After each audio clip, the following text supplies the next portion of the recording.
reasons to be afraid. For a virus now named as a pandemic, for the uncertainty of global markets, for those who lack access to healthcare, housing, or food, for neighbors fleeing war and natural disasters, for the ill and the dying, for broken families, addicted children, and tired spirits.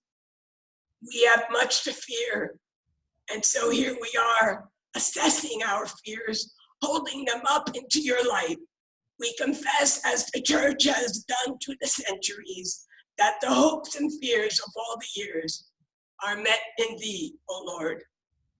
That because of your love for us in Christ, we can trust our lives and our futures to you, that we are never alone or outside your embrace. Holding fast to this, help us to be bold. Give us the capacity to comfort and heal. Give us courage to speak against injustice. Give us hope in these days filled with dread, anxiety, and dis-ease, to love and serve the least and the lost, to bind up the brokenhearted, to be repairers of the breach, to deny panic a place as we work to make our tiny corners of life in your vast creation just a little better, a little healthier, a little kinder, and a little more just. For these things and those spoken in the silence within us, we commend them to you in the name of our strong and certain Savior, Jesus Christ. Amen. Amen. I'd like to invite everyone to breathe, take a deep breath, and think back to the day that you were ordained. Remember, one of the things that you vowed to do is to bring all the energy, intelligence, imagination, and love to bear to your ministry. And as I said to the folks that were watching at the Germantown stream on Sunday, every week we gather to ponder together the question, what does love require? And this week, the answer is very different than it's been in past weeks, but there's been a ton of energy, intelligence, imagination, and love being brought to bear to how we can maintain our unique identity as Presbyterians, who believe in the importance of covenant community, staying connected. So that's what we're about today. Behind me, you'll see our moderator, vice moderator, several of our pastors that are here, another one that's on our panel virtually, and a bunch of participants all gathered together so that we can share best practices, so that we can share one another's burdens and celebrate one another's joys, lift up questions that you may be having. So this is our CyberPsalm Café, our PresbySpeak CyberPsalm Café, in order for us to create a place for us to do just that and maintain our collegiality as ministers for such a time and place as this. I'm going to get out of the way. Greg's going to tell us how we're going to do what we're going to do this next time, and then we'll share.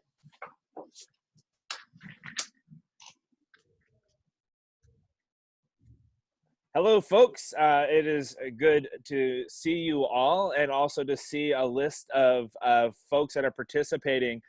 We have, between Facebook and our Zoom call, we have about 50 or so folks that are joining in right now, which under the circumstances, it is nice to see how God can redeem this moment and allow us to connect together. That said, the first thing we wanted to do is just alert you that there are two ways for you all to engage right now.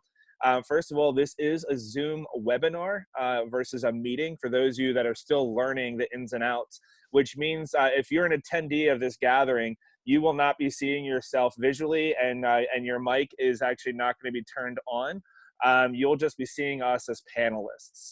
That is one of the features of webinar through Zoom, but it also allows us to throw it up onto Facebook Live. So folks can engage that way, and folks that may not be familiar with Zoom can then stumble upon it as they're scrolling through their Facebook feed. So that said, just as a way to be the connectional church, if you can at least in the chat, and for those of you that may not be familiar, down at the bottom in your chat, if you're on the Zoom platform, there's a feature there that says chat. And if you could just tap on that little speaking bubble and just introduce yourself on the Zoom webinar chat, maybe share who you are, and share what church you're coming from. If you're an elder or a minister, that's fine too, where you're located. It's not going to take up time. You can just list yourself and folks can scroll through that at their convenience as a way to engage. And do the same thing on Facebook Live. On Facebook Live, you can actually see that there is a comment. You can throw a heart or a like up to us. That's a cool way to engage us as well. Just throw that in there. At some point today in this conversation, we will be actually inviting you to ask your questions. And you can throw your questions either on Facebook or on Zoom. And when I step away, I'm going to be mostly managing the chat rooms. As a heads up, for those of you that are doing this for your congregations, that's a good way to model it, is for you to actually, if you're the one speaking on Zoom or on Facebook Live, it's sometimes helpful to have someone else who's not the speaker to be navigating those spaces so you can continue to engage and someone else can find the questions or the comments. And it's just a way to keep things moving smoothly. Also, one of the things that we've heard is using earbuds is helpful too, so you don't get the feedback. So if at any point you have a question, or even if it's a logistical question about the tech, if you can't hear something or see someone or want someone to say something again, just say so on either Facebook or on Zoom, and we will make sure to engage it that way. One final thing before I turn it over to everybody else with the agenda is one of the greatest things that we've been hearing is practicing the presence. And that means you don't have to be perfect. This platform is, we've been talking about for years, is a sacred opportunity to engage the holy through digital connections, but don't actually feel the need to be perfect. So that's all we have for now. So that said, I believe we can kind of turn the page to the next piece on the agenda, and we'll be good to go. So see you on the chat rooms, folks. So thank you, Greg, for that great introduction. And we'll be practicing the imperfect for the next 40 minutes or so as we share together. I guess, I think it's important when we're a connectional church to display our connectivity and to be able to have these kinds of opportunities to share how we're feeling, how we're doing, share best practices, creative ideas. It is amazing, as others have said, the number of creative solutions that our pastors have come up with over the last 7 to 10 days to keep our congregations as a worshiping and connected community. Joining me today, I think you probably recognize the faces, but I'm Vijay Aggarwal, Moderator, Presbytery. I'm joined today by Ashley Rossi, our Vice Moderator, the Reverend Dr. Janel Dixon, and the Reverend Dr. John Wilkinson from Chestnut Hill. So thank you all for joining us.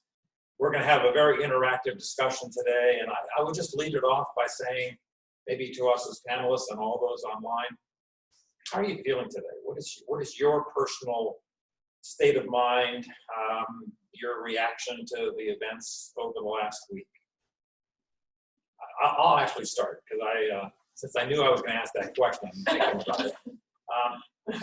I got out of the house today, and I guess I spent way too many hours in front of the TV over the last couple of days. And when I got outside, it reminded me of how I felt after 9/11, where I had also spent way too many hours in front of the TV. And when I got outside, I don't know where you were on that day, but where I was, it was a beautiful fall day, crisp, clear, clean.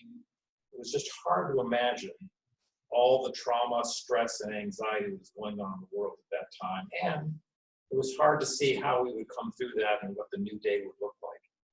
And to me, today felt a lot like that. And like that period of time, I'm reminded that the God that we have is a God of yesterday, today, and tomorrow. And he is unchanging and unchangeable and always with us. And that, although I was pretty anxious before I went outside, after I started thinking, I realized we're okay. We're going to be okay. We're going to get through this with God's grace, as long as we all still communicate and believe in him. So that's kind of a feeling of despair followed by a feeling of great hope.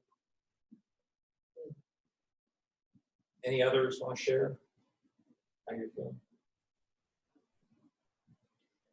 As a working parent, I have felt, we always feel that pull between church and home.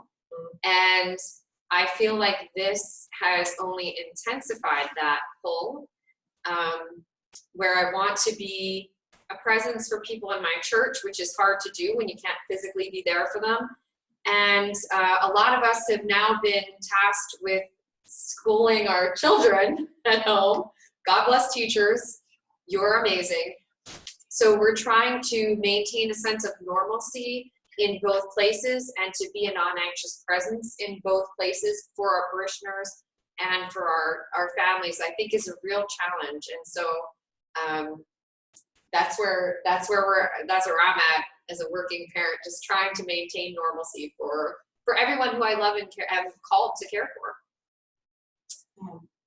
And I feel the same as you, Ashley. I've been trying personally to keep a non-anxious presence, especially for my family and for the Cedar Park congregation church family as well. And I too have been trying to navigate the tension between wanting to be present with the congregation and being present at home.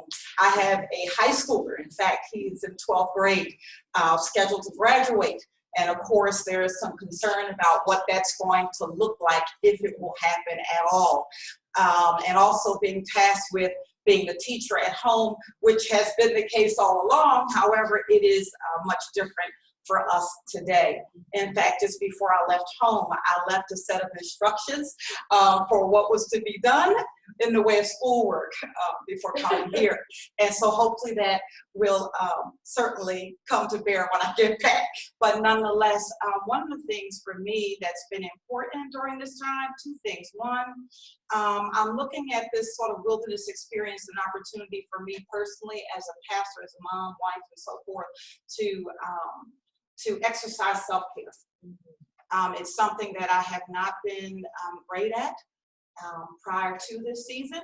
And so in a weird, strange way, this season, particularly these 2 weeks, is offering me that window to really spend more time with God personally and to take care of myself so that I can still do what I need to do at home and exercise creative ways to offer pastoral care to my congregation. I think the short answer to Vijay is I'm not sure exactly how I'm feeling.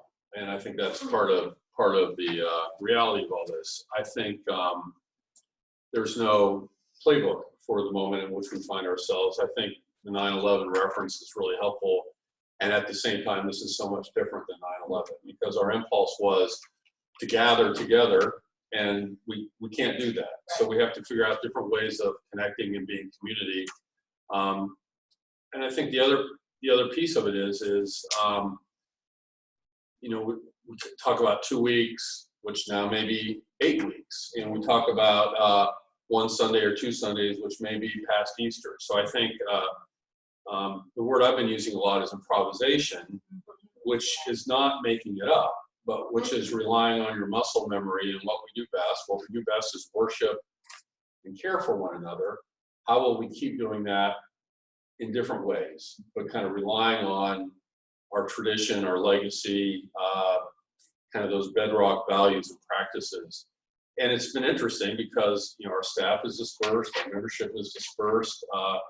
Some of us are technologically savvy, some of us aren't, some of us are in between those two poles. So I think the uncertainty is okay, but we all have routines kind of built into our lives.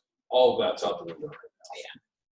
We also have online, we have another panelist, Wonjae Choi, from former moderator and currently pastor and transitional pastor at Gwinnett Square. Wonjae, do you have anything to share with the group?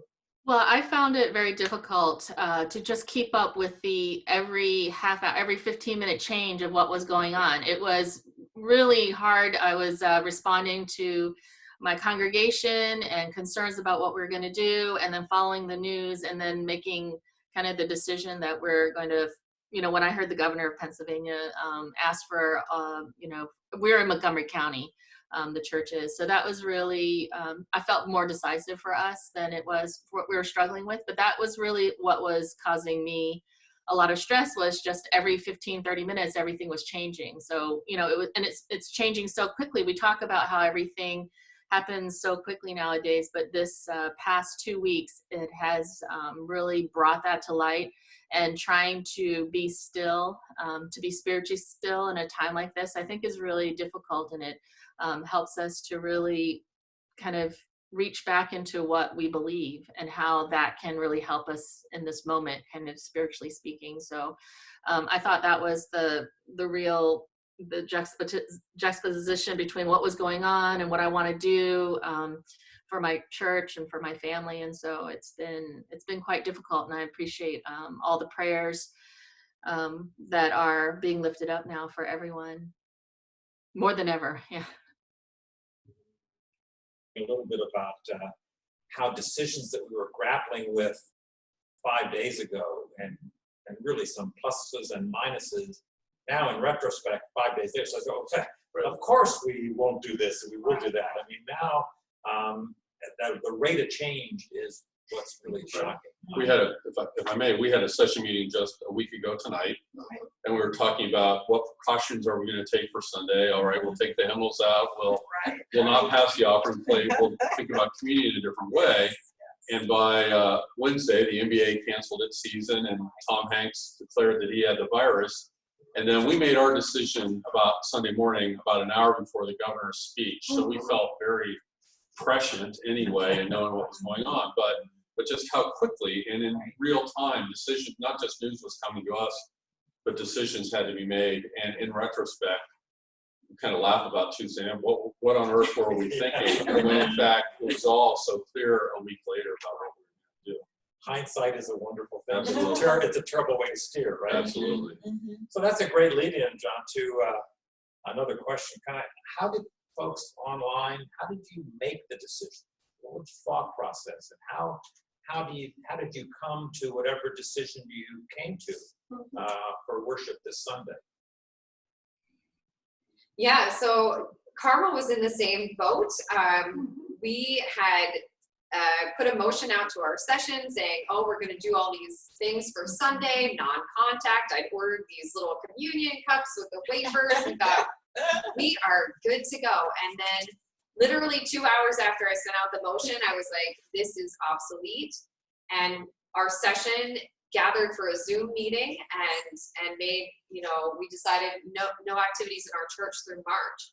And so I think you're right. Just when Wonjae said, keeping up minute by minute with the changes, we've really had to be flexible. And I think for a lot of churches for whom flexibility is not necessarily in the repertoire, I have been really amazed and humbled at how graceful people have gracefully they've accepted the changes that we've had to make and the creative ways that we've been able to come together. So. Yeah, for us, last Wednesday night, we had, little did we know, our last in-person Lenten Bible study gathering. And we had dinner at 6, study at 7, and then I called for an urgent meeting of our session to follow that at about 8:30 at night. And so we were discussing having to make a decision whether to go forth with worship that weekend. And the decision was, we will go forth with worship, but we will certainly exercise precaution using all the measures that we had been hearing about, and certainly the social distancing. I had already gone out and purchased the pre-packaged communion because we were going to do that anyway, thinking about Easter and having an additional communion service, not knowing we were going to really have to do that. Mm-hmm. And so nonetheless, we made the decision to move forward on Wednesday night, but every day, we were going back and forth contemplating that decision as we were watching the news unfold. In fact, it wasn't until Saturday afternoon at 12, to be exact, that we had an emergency phone conference meeting with our elders.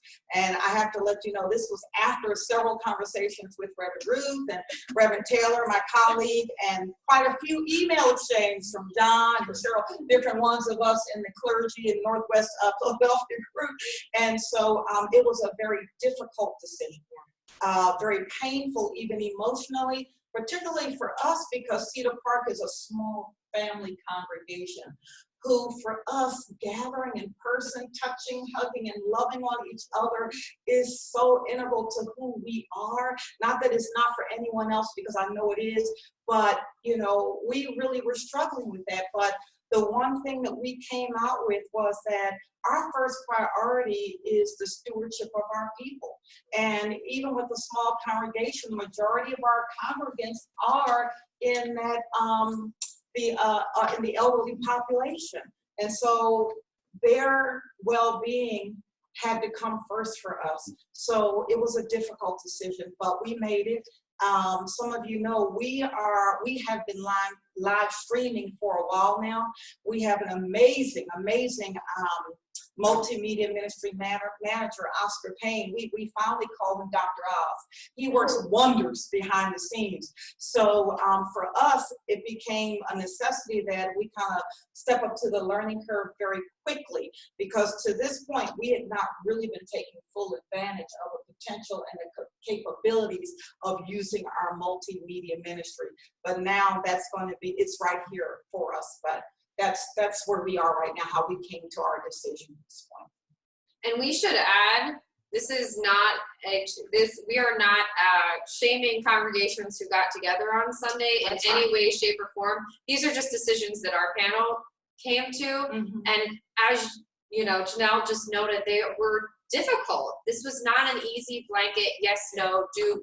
These are challenging times, and if you did get together and worship, then that was a decision that you and your congregation came to with a lot of thought and energy, we're sure as well. Right. Yes. I wanted to add before we go on, we all kind of made sure we were 6 feet apart from each other. Because people on this Zoom Facebook call were kind of worried about that. We're trying to be good modelers of what I'm calling mutual distancing, not social distancing, because it feels like it's a little more of a communal value. It is hard to replace the electronic or the in-person with electronic, but I think we're all learning that. I think my view on this is there are trend lines in our society and in our congregations that this situation is accelerating, maybe not creating, but accelerating. So the thinking through of what are some new models of ministry and how do we connect with people, how do we connect with each other in different ways, I think we're all learning that like an accelerated pace. And it's answering a need that I think we've all felt for many years. And this may take us to a new sense of normal. Just to add, if I might, a couple of things. We have a cohort in our congregation of veteran members who I think would go through anything to get to church on a Sunday morning, even as they're amongst the most vulnerable of the population that was discussed. And so I did a little check of a couple of those. I think once we made the decision, which in the end kind of was made for us, but I do want to underscore, at least especially this last week where things were fluid and kind of gray area, that there was no right or wrong in this. The two things that helped me a lot were checking with colleagues, what are you doing, what's your thought process?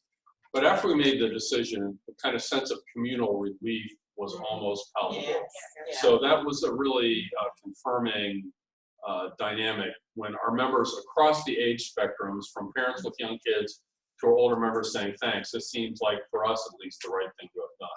That felt good, at least. Yes. But it took us a process to do that. It felt like a heavy burden, and of having to make the decision.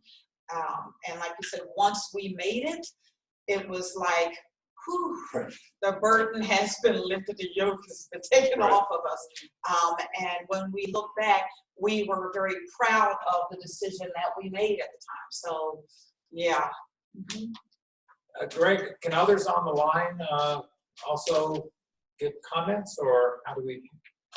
Yes, they can. Has a question. Yeah, there's a bunch of going on the chat. There's a bunch of commentaries and whatnot, and I know that Ruth and I have been texting back and forth about when to bring in those comments and questions from our attendees. So folks that are chiming in online, if you have a question or a comment that you want to throw on there, continue to do so. But we wanted to make sure that you all as panelists were engaging first and foremost, and then we were going to chime into them. So Martha, we're going to have a time at the end for Q&A, and I think there's a couple of questions on the chat line about Board of Pensions response. I think Raymond is also on. So we're going to ask you to comment at that towards the end of our time together. But are there others online who would like to offer a comment about the thought process and any wisdom that you can share with the group about how you reached the conclusion that you did over the last week? Let me throw in here one thing that was lifted that was brought up by Christopher Schondelmeyer about the Presbyterian Church of Deep Run, and he was talking. He says to be successful, one person is the main spokesperson for all decisions, but he says, but some decisions can't wait until session members can respond via email. So wondering how you all are talking about the sense of urgency for making these decisions at the same time of modeling what our structure and systems look like as a collective Presbyterian body of leaders. So that, Chris, you're a mind reader, or maybe we're predestined as Presbyterians. We're going to actually, after this Zoom call, we're going to convene a meeting of the collegium, and we're going to discuss that very topic. But I think right now, even in advance of that meeting, we're probably going to pass a modification of our bylaws to allow electronic participation in meetings and electronic voting. And I think there's also some very helpful information from the OGA that talks about the need in these times of uncertainty and rapid action to make decisions as either as a session or even as a subcommittee or a specially appointed commission session, to make decisions that are enacted and then validated or affirmed by the next regular meeting of that body. So I think I'll turn to Ruth and Kevin, but I suspect after the collegiate meeting, we'll have some more written guidelines or at least suggestions about a handled decision-making in this time of rapid need. Well, and I think your comment about OGA guidelines that I forwarded to you will be very helpful. Yeah, and we'll post that on the Presbytery website for you as well. Yes, Janelle, go ahead. Just would like to share something. For our congregation, because we have an elderly congregation who a lot of them do not use Facebook or email. And so one of the things that we have, even though it may seem antiquated right now, is like, wow, wonders. We still had our phone conference system in place because prior to all of our like technological age that we're into now, that was their mode of communication. So for us as a session, it was quick for us in terms of getting a response. My session though at the time, all of them are on email, and so our clerk sends out a notice that pastor is going to call for an emergency session meeting by way of conference call. So they knew that they needed to get on the phone line at a certain time. Then our one elder who is not on Facebook or email or anything like that, we simply made a call to him to say, be on the line at such and such a time. So we're using the phone conference for us for immediate decision making and following up with the email for written communication as to the decisions that have been made. And that's how we're informing and staying connected with our congregations also. Now, instead of them seeing the phone call and maybe not answer until later, they have been encouraged to answer the phones and listen to their voicemails, because the main mode of communication right now for us is by way of phone conference calling. Good. Right. There's a comment that is on here. Do you want me to throw this into the mix? Yeah. One of the things I think is interesting is we talk a lot about our congregations at this time, but we also have a lot of ministries that are working alongside some at-risk populations. I see a comment here from Reverend Janel Dixon of the Welcome Church talking about how this impacts communities in the city, especially those who are experiencing homelessness, who rely on certain forms of community. Wasn't sure if any of you wanted to speak to that and how that's impacting you, even how it's shaping your prayers or whatnot. Yeah, I think a lot of the comments, Ruth sent out a lot of messages to pastors and got a lot of great feedback from that outreach. And I think that was one of the consistent themes is, although we may not have our church open for worship, there are a lot of people in the community that rely on the church space to meet. And how do we deal with that? And how do we deal with food covers? And how do we deal with homeless and food insecurity in our community. So it's a very important topic. Well, and to add to that, and I think to Ashley's earlier point, I mean, each place is going to have to make its own decisions about what that looks like. I mean, many of our churches, we do at least have either a preschool or a nursery school, and how you coordinate with that, and also how many of our congregations have 12-step groups meeting in them, and how you deal with that. And I know there are lots of online resources about how to respond, but I think the context is so important. But one of the things I tried to say in whatever we had that we called worship this past Sunday morning was to ask that question, who's your neighbor? That still is the question. The response is not going to change a whole lot, but how you live out that response is going to look differently. So all the mission groups with whom we have a relationship, not so much on site, but in different partnerships and volunteer opportunities, we're really checking in with now to see what do you need. Clearly, I think there's going to be a financial need for all these small not-for-profits who are going to be taking hits in these next few weeks as the market goes all over the place, but also food delivery, and if that can't happen on site, can that happen in a different way? So I think, again, connecting, reaching out, we still have our telephones that can still do that. Is going to be central to, I think, how we ask or how we respond to that core question about who our neighbor is. I was talking this morning with Carrie Olson from East Falls, and she had the same question, especially as it relates to this 12-step program of Alcoholics and Narcotics Anonymous. And she came up with a great suggestion, which was we can't offer our physical space, but maybe we can offer, in this case, she offered her Zoom account to a group that they can meet by Zoom or using the church's account, and hopefully at some point in time the physical presence can be open. For us, somebody else talking. Okay. For us, tomorrow will be a trial run. Every Wednesday we have a coffee coop ministry at Cedar Park, where we feed our neighbors. Not only do we feed them a hot meal, we also distribute to them groceries and produce items that we receive from our partners, who are the supermarkets, as well as the share food distribution company. So I noticed that the delivery we used to get on Mondays, when I went in Monday night, last night, none of those items were there. And so, and I wasn't surprised, but yes, I was. But so we're still trying to figure out exactly what's going to happen tomorrow. So the plan right now is that we are going to go into our cupboard this evening, in fact, to see exactly what we have on hand for inventory. We are having an emergency meeting with our volunteers at 9:30. We normally let our neighbors in, open the doors for them at 10 a.m., and we start the official ministry at 11.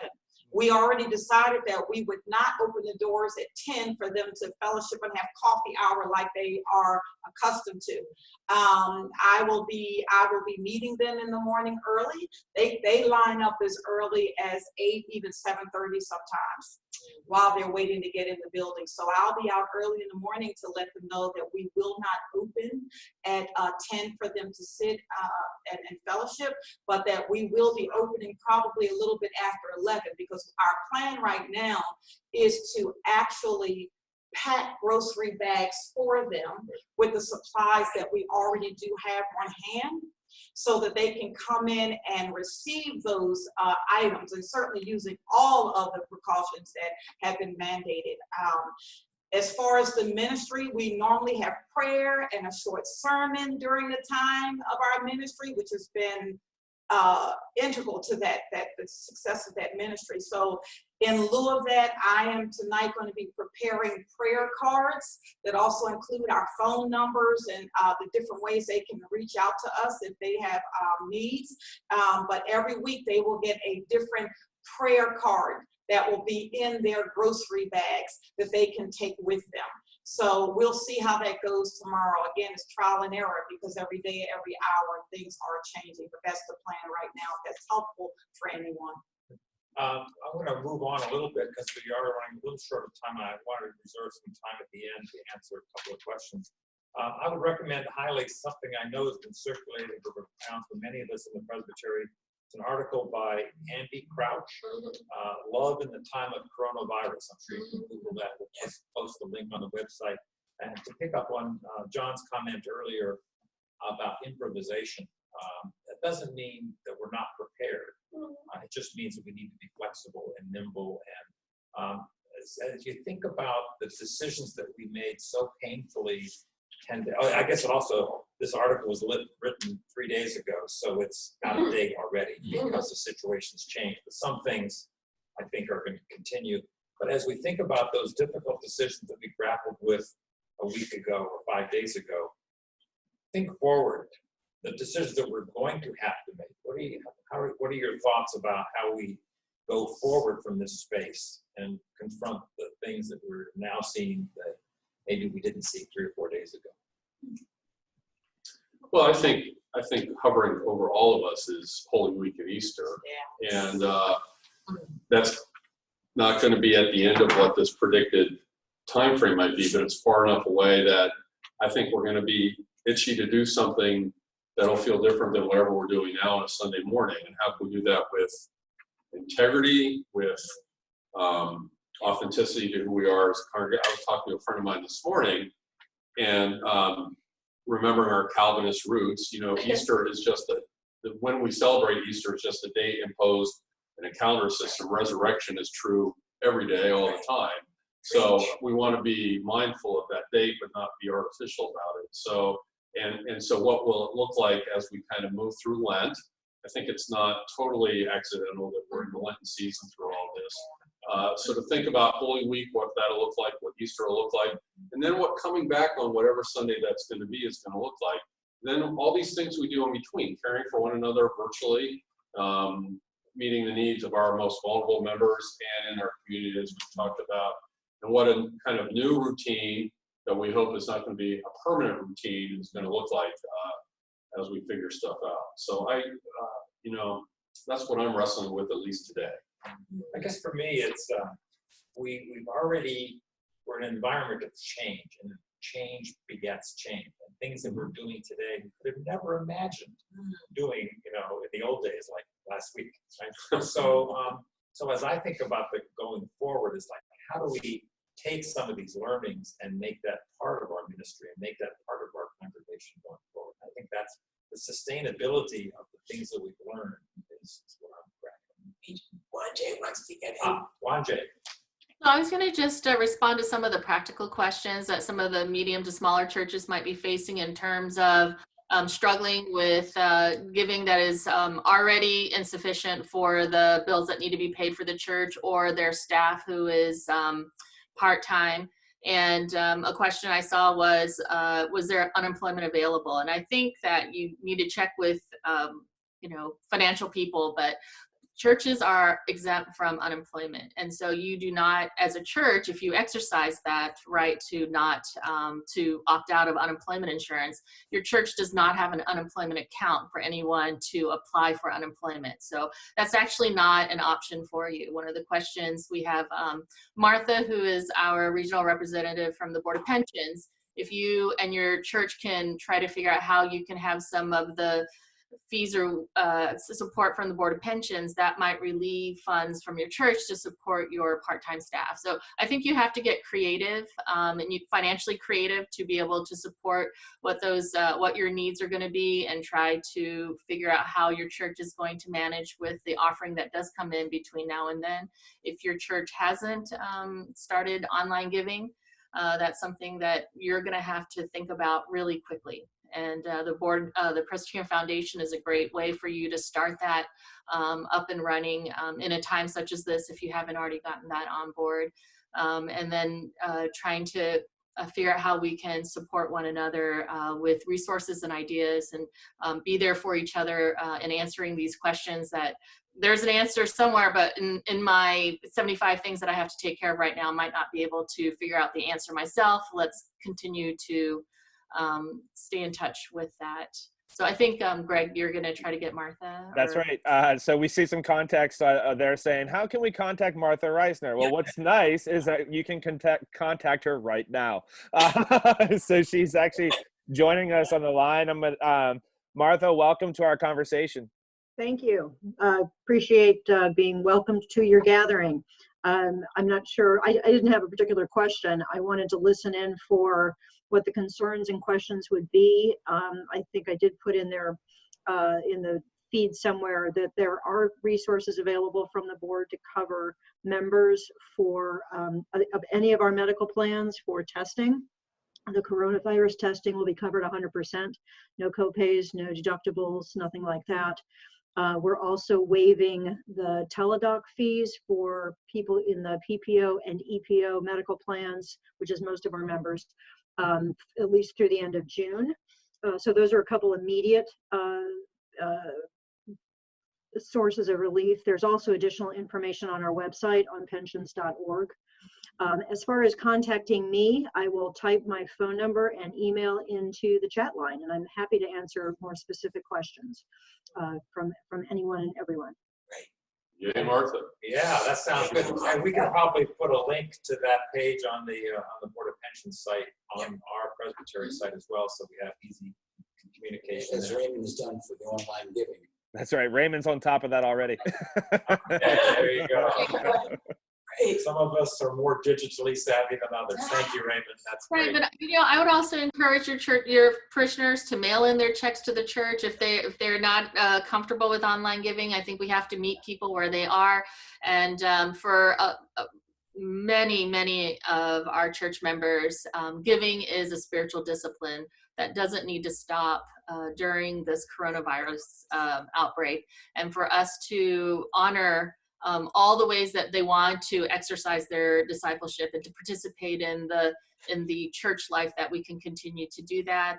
And I email my church parishioners off of our church database program, and I let them know that I'm praying for them. I actually send prayers for them. So there's we can continue to be the Church of Jesus Christ, especially in a time like this, and in ways that would honor everyone, all our congregations where they are. So I just encourage all the pastors out there and the ruling elders to continue to do that. You're getting some good affirmations in the chat room there. That's really wonderful, Wonjae. And I think, unfortunately, our time today is coming to an end. But remember, we're going to do this every Tuesday, at least for the foreseeable future, 2 o'clock, same web channel, same back channel. And, I think the overriding message I hear is that although this is a difficult time, especially for pastoral and elder leadership, this is a huge opportunity for the church and each of us individually and collectively to step into the breach, because there's clearly a need, a growing need, and I think there are so many ills in society today where the church and Jesus Christ can be the answer. And this is an opportunity for us to express that to each other, to our members, but also to the broader community. So I think it's been great to have this technology, and Greg, we appreciate you being the techno guru to keep this going. We also remember that there are analog and non-digital ways of communication, picking up the phone, writing a letter, giving somebody a long distance wave. Those are all ways that we can continue to be connected. We'll continue to use this mechanism going forward. And I think this has been a great kickoff, and I thank everyone for dialing in and participating. I thank the panelists here, for the executive staff of the Presbytery. You've all been wonderful, and thank you all for participating. We'll be in touch, if not before then, at least next Tuesday. Oh, yes, thank you, actually. Yeah, we can't meet together and not have some prayer and some Bible time. So there's 2 kind of biblical passages that I want to bring forward to keep in your mind. One of which is God promising to be with Joshua and his companions as they enter unknown territory, promising to be guide them in their actions. And so even as we go into the unknown, we are confident that God goes with us, next to us, ahead of us, behind us, all around. And then for all y'all who are just doing too much, we've spent a lot of time talking today about what are we doing, what are we doing, what are we doing. There's also the verse in Exodus where God says to Moses, you need only be still. Yes. The Lord will fight for you. And so we've got to hold these things in tension of charging into that promised land with God, or the unknown with God with us, and also being still and caring for yourselves. You guys are doing so much right now. And so please do that. Care for yourself in the midst of all this, as Janel noted. So let's pray.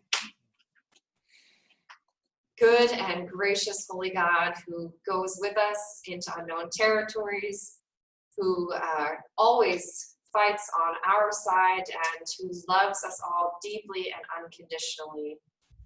We are for sure in the unknown with no right answers, playing this playbook hour by hour, minute by minute. We thank you that you have given us this incredible community to come together, to share our wisdom, to share our woes, to look for new ways to share the gospel with our community and the world beyond, even through the midst of what feels like sometimes scary times. Help us, Lord, when we feel uncertain and afraid, when we feel like non-anxious presence, and when we are anxious presence. Help our children to comprehend what we're going through. Give us the peace and patience to be there for our parishioners and for each other. And help us at the end of the day to know that we can rely on you fully and completely with everything. For you have counted the number of hairs on our heads. Surely you know what lies ahead for us, and surely you go with us into it. We thank you for this time, Lord.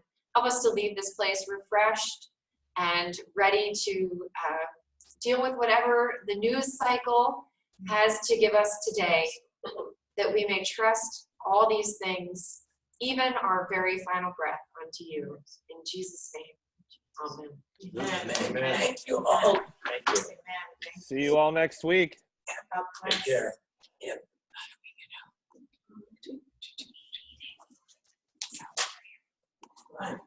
Yeah. There it is. Okay.